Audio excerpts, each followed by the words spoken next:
Bonjour, je suis Myriam Difala. J'ai étudié l'économie à la Sorbonne avant d'être archéologue et c'est la raison pour laquelle je me permets cette petite intervention. Alors la pandémie est une catastrophe à cause du confinement. Alors je salue l'action du gouvernement qui a tout fait pour nous protéger et qui a favorisé les interventions auprès de la PHP, des hôpitaux publics et privés. Alors, la question que je me pose, c'est comment on va sortir de la crise. Aujourd'hui, on sait que certains vaccins fonctionnent et que ça va sauver une grande partie de la population. En Europe, l'offre est actuellement supérieure à la demande. On a tous perdu un peu d'argent ou beaucoup d'argent pendant ce confinement, qui était malheureusement nécessaire. Alors, il y a une grande solidarité en Europe. Il y a le télétravail qui s'est mis en place, qui était positif aussi. La meilleure solution sans doute pour les administrations, pour le secteur tertiaire, mais la société a besoin de travailleurs pour accomplir la majeure partie des tâches, même à l'usine ou dans les services à la personne ou encore les commerces de proximité, on a besoin de travailler et ça c'est une nécessité.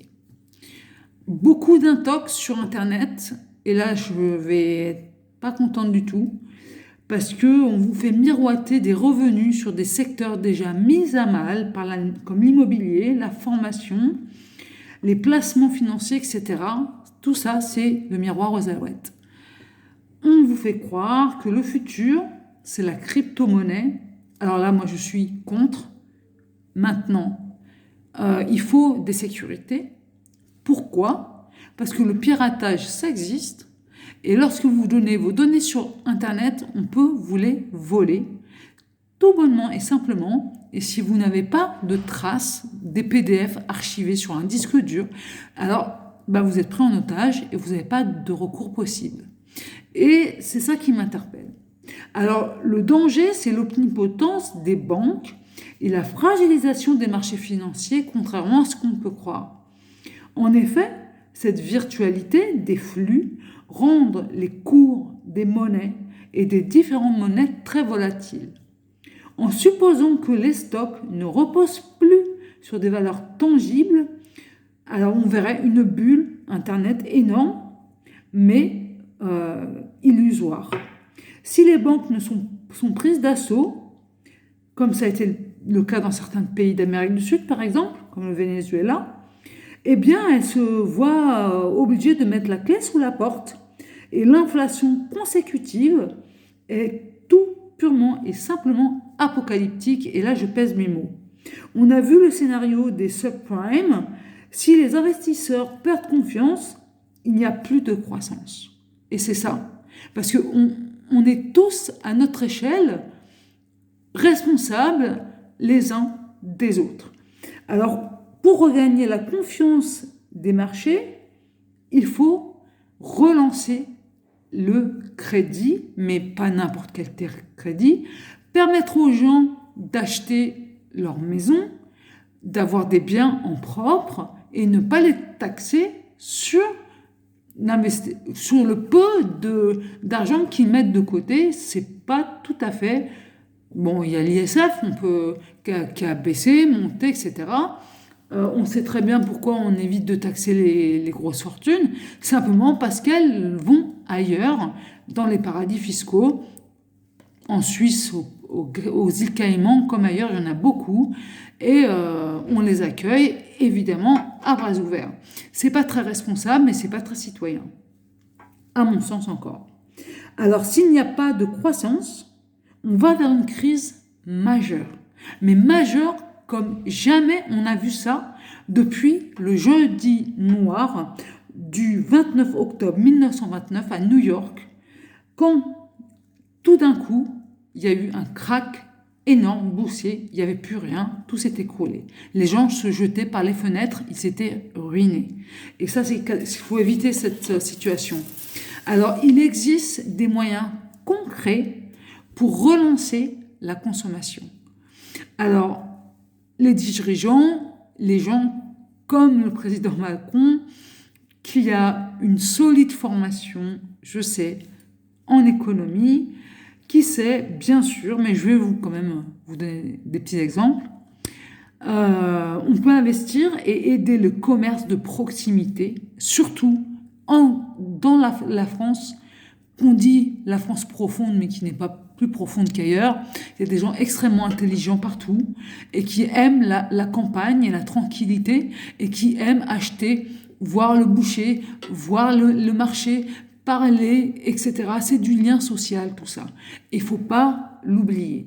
Alors, il faut évidemment lutter contre la fracture numérique. Et ça, M. Macron, encore une fois, l'a bien intégré et a bien informé les gens. C'est une priorité. On ne peut pas tolérer qu'il y ait des gens aujourd'hui qui ne peuvent pas se débrouiller avec les administrations parce que tout est numérisé et ces gens-là sont mis à mal. Donc là, il faut effectivement former les gens. Augmenter les salaires, je pense que ça va être, malgré la crise, je pense que le gouvernement pourra faire un petit effort. C'est pas comme Joe Biden qui a donné symboliquement 2000 euros, enfin pas 2000 euros, mais presque, à tous les Américains. Je ne pense pas que ce soit une solution. Je pense que les gens, ils aiment travailler. Je pense que les gens aiment investir. Et je pense que distribuer de l'argent pour avoir des voix, pour se faire aimer des concitoyens, ça n'est pas une solution non plus. Alors, il faut favoriser les métiers du bâtiment, de l'artisanat, la fonction publique aussi, les profs.